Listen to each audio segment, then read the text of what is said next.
Alors on s'intéresse maintenant aux lymphocytes T CD8, destructrices de cellules infectées par un virus. Tout d'abord, une expérience de mise en évidence. On utilise deux souris, l'une à laquelle on injecte un virus, l'autre qui n'a pas subi d'injection.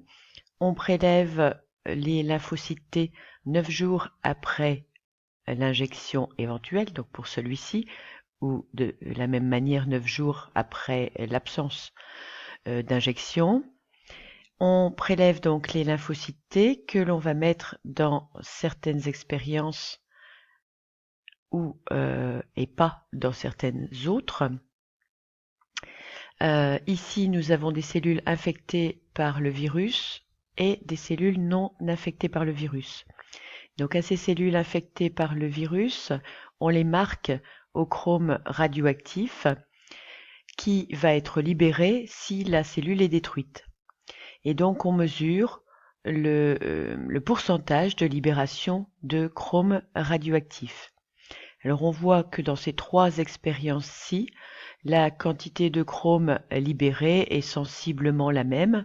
Des cellules meurent en permanence et donc libèrent le chrome radioactif qu'on leur a injecté. Mais on voit qu'ici, c'est-à-dire quand on a utilisé des lymphocytes T d'une souris infectée, on a quasiment un doublement de ce pourcentage de libération, donc de nombreuses cellules supplémentaires ont été détruites à cause des lymphocytes T. Donc, seuls les lymphocytes T ayant rencontré le virus sont capables de tuer les cellules infectées par ce même virus. C'est ce que montre l'expérience 1. Les expériences 2, 3 et 4 sont des témoins. Il faut forcément qu'il y ait les lymphocytes, mais ça ne suffit pas. Il faut avoir des cellules infectées, puisque dans ces cas-là, on n'a pas de réponse. Cette immunité a donc été acquise au contact de l'agent pathogène. On est bien dans de l'immunité acquise. Reconnaissance cellulaire. On a ici le nombre de cellules spécifiques par rapport au nombre total de lymphocytes T CD8 circulants. On constate que l'infection d'un individu par le virus de la grippe entraîne une prolifération des lymphocytes T CD8 qui sont spécifiques à ce virus. On peut en déduire que des antigènes sont portés par le virus et ont été reconnus par une population spécifique de lymphocytes T CD8, un clone, qui a été spécifiquement sélectionné, comme on l'avait vu pour les lymphocytes B, et a proliféré, c'est-à-dire qu'il y a une amplification clonale. Les autres lymphocytes T CD8 qui ne sont pas spécifiques, eux, n'ont pas été sélectionnés. Je vais vous demander de représenter le lymphocyte T et son récepteur. Alors le lymphocyte T, vous ne représenterez qu'un fragment de sa membrane. Son récepteur est responsable d'une double reconnaissance, c'est-à-dire qu'il reconnaît à la fois le peptide antigénique et le CMH. Et c'est un récepteur à deux chaînes que vous allez représenter ici. Maintenant, la destruction des cellules infectées. Cette image représente ce qu'on appelle le baiser de la mort. Vous avez des lymphocytes T à la surface d'une cellule infectée par un virus. Il y a donc contact, comme on l'a dessiné dans le schéma précédent, comme vous l'avez dessiné dans le schéma précédent, et cette cellule va être détruite par une molécule fabriquée par les lymphocytes T cytotoxiques. Cette molécule s'appelle la perforine et, comme son nom l'indique, cette molécule va perforer, creuser des trous dans la membrane plasmique de cette cellule présentatrice d'antigènes, Le fait de faire des trous dans cette cellule va provoquer l'entrée d'eau dans la cellule et qui provoque son éclatement. Vous allez donc ajouter cette action sur votre schéma précédent. Ce qui amène à la notion, les cellules de l'immunité adaptative ne deviennent effectrices, c'est-à-dire capables de tuer la cellule, qu'après une première rencontre avec un antigène, grâce au phénomène de sélection, s'ils ont les bons récepteurs T appropriés, d'amplification, c'est-à-dire de multiplication des cellules, et enfin de différenciation, qui les amène à devenir des lymphocytes T cytotoxiques, productrices de perforine. Ce qui nous amène à nous poser la question, comment expliquer le déclenchement de cette immunité adaptative et de voir le rôle d'une autre catégorie de lymphocytes T qui possède cette fois des récepteurs CD4 à leur surface, et l'on va montrer que ce sont les pivots de l'immunité adaptative. Voyons tout d'abord ce qui se passe dans le cas du virus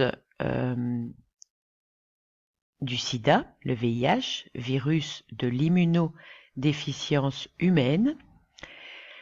On a ici deux éléments qui ont été mesurés au cours du temps, la concentration de lymphocyte T4 et la charge virale, c'est-à-dire la quantité de virus dans le sang. On mesure la quantité d'ARN viral par millilitre de sang. On a ici le moment de l'infection. On constate que très vite, les lymphocytes T4 voient leur nombre fortement diminuer, divisé par 2, et ceci en seulement quelques semaines. Et parallèlement, on constate une forte augmentation de la charge virale. On en déduit que ces lymphocytes T4 sont indispensables pour faire diminuer le nombre de virus. Or, on sait que cette diminution du nombre de virus est due aux anticorps produits par les plasmocytes et aux lymphocytes T cytotoxiques produits à partir des lymphocytes T CD8. On en déduit que les lymphocytes T4 sont responsables de cette augmentation de charge virale et donc des autres cellules. Comment expliquer ce lien et le déclenchement de la phase symptomatique, puisque cette immunité va rester un long moment, de nombreuses années souvent, et les premiers symptômes vont se manifester quand la quantité de lymphocytes T4 va devenir vraiment très faible. Et là, les virus en profitent pour se reproduire, se multiplier intensivement, preuve secondaire que ces lymphocytes T CD4 ont un grand rôle à jouer. Cet autre graphique nous montre à nouveau les trois phases de l'attaque du virus. On voit qu'après la contamination, on a donc, comme tout à l'heure, augmentation de la charge virale, puis diminution de cette charge virale. Et cette diminution, on voit qu'elle se réalise au moment où les lymphocytes T cytotoxiques spécifiques ainsi que les anticorps voient leur nombre fortement augmenter. De la même façon, enfin je dirais plutôt à l'opposé, la charge virale va augmenter quand les lymphocytes T cytotoxiques deviennent en quantité très faible, ainsi que les anticorps. On en déduit donc que sans lymphocytes T CD4, la quantité de virus peut augmenter, c'est-à-dire la charge virale, et en déduire que les lymphocytes T4 sont des pivots des réactions immunitaires. Ils doivent donner des ordres pour que les autres cellules s'activent. Justement, comment ces lymphocytes T CD4 jouent leur rôle de pivot. C'est l'objet du paragraphe 2, coopération cellulaire au cours de cette immunité adaptative. Pour la démontrer, on a utilisé ce qu'on appelle la chambre de Marbrook. Je vous invite à la représenter dans votre cours.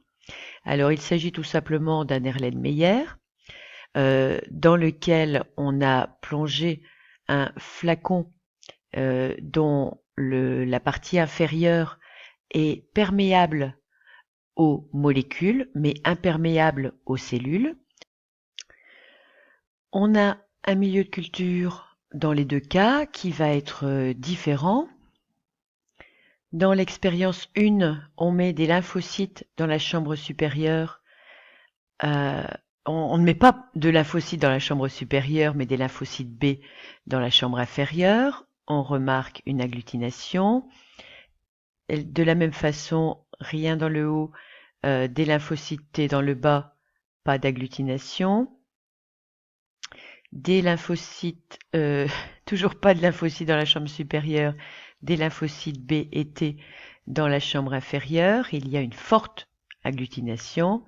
Et enfin, les B en haut et les T en bas, une forte agglutination. Donc on voit que les lymphocytes B et T n'ont pas besoin d'être ensemble pour amener à une agglutination, ce qui veut dire qu'il y a coopération grâce à des molécules qui peuvent passer cette membrane. Il y a donc communication chimique entre les lymphocytes B et les lymphocytes T. Et des expériences ultérieures ont montré que c'était l'interleukine 2 molécule responsable de cette communication chimique. D'où le petit 3, rôle de l'interleukine 2. Alors les rôles sont nombreux. Ce document nous montre qu'en fonction de la concentration d'interleukine, il y a plus de plasmocytes, donc intervention dans la multiplication des lymphocytes B qui sont à l'origine des plasmocytes, mais aussi des lymphocytes T4 et des lymphocytes T8. IL2 également responsable de la différenciation, puisque ce sont des plasmocytes qu'on obtient. Des clones de lymphocytes B qui, je vous le rappelle, se transforment en plasmocytes, on a donc la preuve ici. Des lymphocytes T8 qui deviennent des lymphocytes T cytotoxiques ou destructeurs. Et enfin des lymphocytes T4 qui deviennent des lymphocytes T4 pivots, producteurs d'interleukine 2. Ce qui nous amène à la notion, les défenses adaptatives associées avec les défenses innées permettent normalement d'éliminer la cause du déclenchement de la réaction immunitaire. Ce qui amène à la nouvelle question, comment expliquer que les cellules et molécules immunitaires ne s'attaquent pas aux propres cellules de l'organisme? Si elles sont capables de tout détecter, pourquoi pas les cellules du soi? Ce sera l'objet de la prochaine vidéo.